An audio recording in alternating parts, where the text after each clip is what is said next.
To be honest, I would say no. I feel like Dowdow is very stable, and potentially going for the steal. While it is high risk, it is also high, high risk, high reward.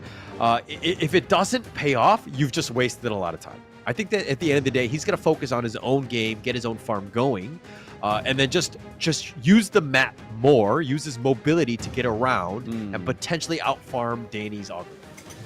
Yeah, I mean, I do like the fact that they've paired the Dharma there, so it's actually not going to be Niap taking the Orgrin, it is going to be Danny with the Orgrin. And I feel like, even though Orgrin is a good pick into the Clash lane, he's not the great pick that he could be in the jungle, right? And especially on players like Danny or Dowdow, it's a pick that you can just dictate the pace of this match. If you really want to, you can absolutely make this game match whatever pace, the beat of your heart, the beat of the music at the live event, whatever you want to do, Orgrin can do that for you. And I think it's a perfect pick for Danny in game 2, especially if they want to bounce back.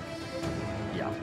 No, but I think that this is the draft to bounce back. Alpha7, I feel like their draft is a little bit easier to play. But, going into game 2, though, if we're looking at just the draft, don't look at the players. Who do you give the edge to? And just, again, let's look at this in a vacuum. In a vacuum, I mean, let's see. I mean, Pei, don't look at the players. Historically, hasn't been my favorite pick going into drafts, right? But we have stuff like the Shi in the mid lane, which we know has been more of a meta hero recently, being able to kind of dictate where your lane opponent goes, or even into those team fights. If they try and go for a big engage, she can just move them wherever she wants to.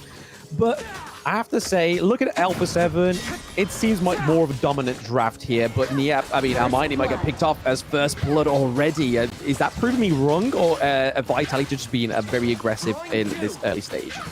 Yeah, and KK doing a good job. Like, he was eating some of those shots, right? The Resplendent Revolver, he was just happily taking them, but it was all a bait because he realized, that the rest of his team was going to be there. But when gets a kill on that one, and that's going to change things up. And again, Dowdow doesn't need to be aggressive. He doesn't need to invade the enemy jungle because he can continue to farm. He's going to take whatever's in the mid lane as well.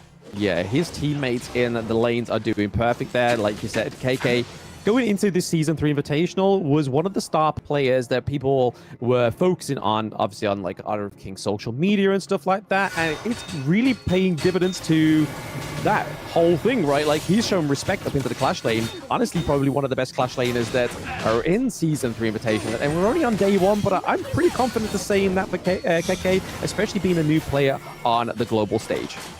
Yeah, but he's playing, to the T. Like, this team is a well-oiled machine. I know it's only like a couple games that we've seen them play on the pro level, but look at the movements that they're making. They're making it very difficult for Alpha7 to kind of get anything going. They find Almighty yet again, and we talk about how this guy is pretty much their lifeblood, and he's been focused. He has not had the space and time to farm. I mean, if they can't focus him in the draft, they've got to focus him on the Gorge, right? They have to put a stomp to Almighty at some point, at some perspective within this game. And they're doing it in terms of kills. They want to get the kills onto Almighty so he doesn't get the resources he needs. He doesn't get that attack speed limit that you need to get to with Marco Polo before you start building anything else and before he starts getting brutal. Proccing his passive as well. But I feel like Team Vitality, they might have the edge here, but Alpha7 I don't want to call out just yet. I feel like they have some great late game, mid to late game team fight potential. Yeah, for sure. I agree with that. Almighty on the Marco Polo is definitely going to do his damage. He's going to be able to just kind of get there, but getting there is the problem, right? Yeah. He has just hit level 4. He's 2 levels behind On right now. And this is a world of hurt. He has not been able to farm. Look at On. Teleports to the bottom lane, sees that Almighty's there. He's going to make his life miserable with this 2-level advantage, and he's going to push him away. But Team Vitality making good moves across the map.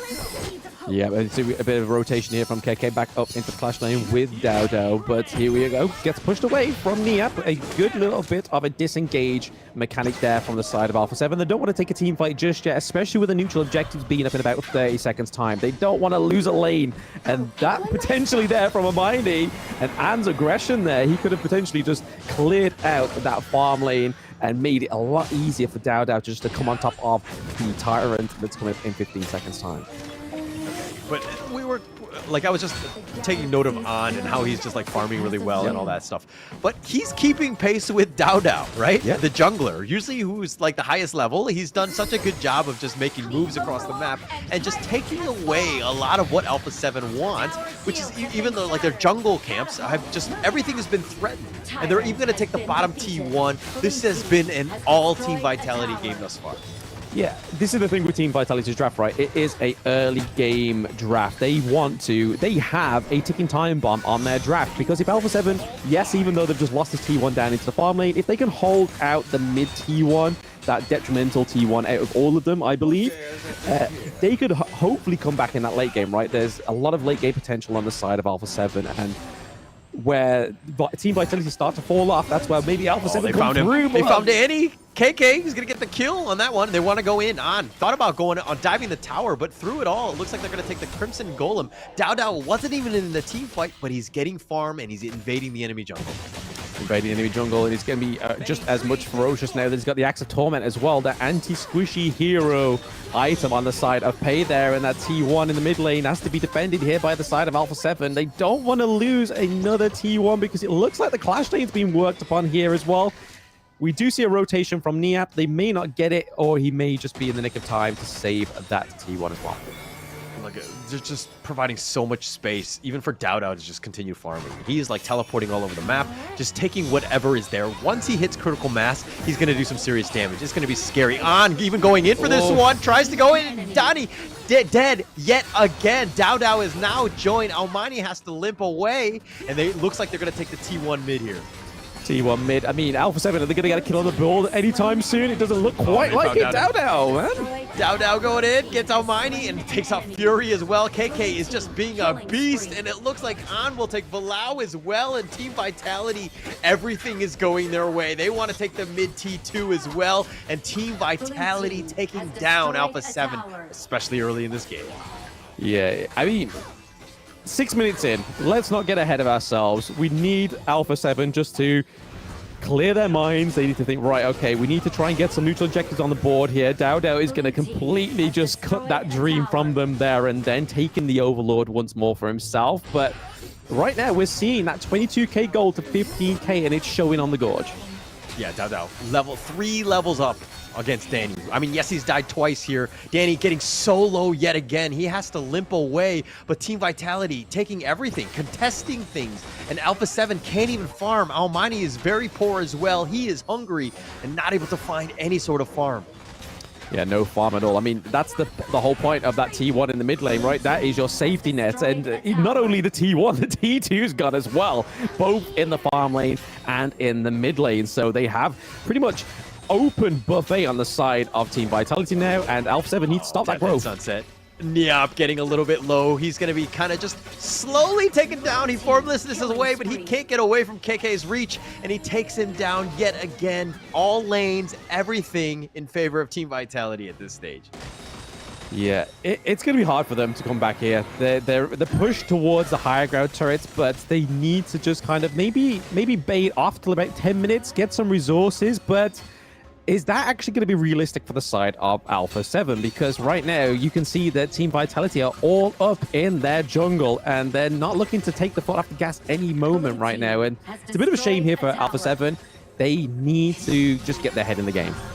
Yeah, need to get in their head in the game. But the Death at Sunset finds him yet again. The Conductor of Souls not keeping Danny alive. The secondary one with the Celestial Melody all the way in with that Meteor kill. And it looks like KK did go a little too far. And Team Vitality will just back off, and they'll slow siege the T3s instead. Yeah, T3 potentially getting taken down in the mid lane at the 8-minute mark for Team Vitality.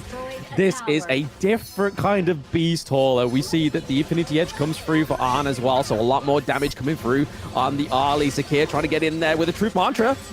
Oh, they had a decent amount. They found Wen. That's a good start for him, the Unending Sorrow. But Niap is going to be killed, and that's not going to be enough. Valau is going to be killed as well. And it looks like they've gotten Fury, and they're looking to kind of just close this game out. They'll deal with the minions. The minion wave is starting to follow.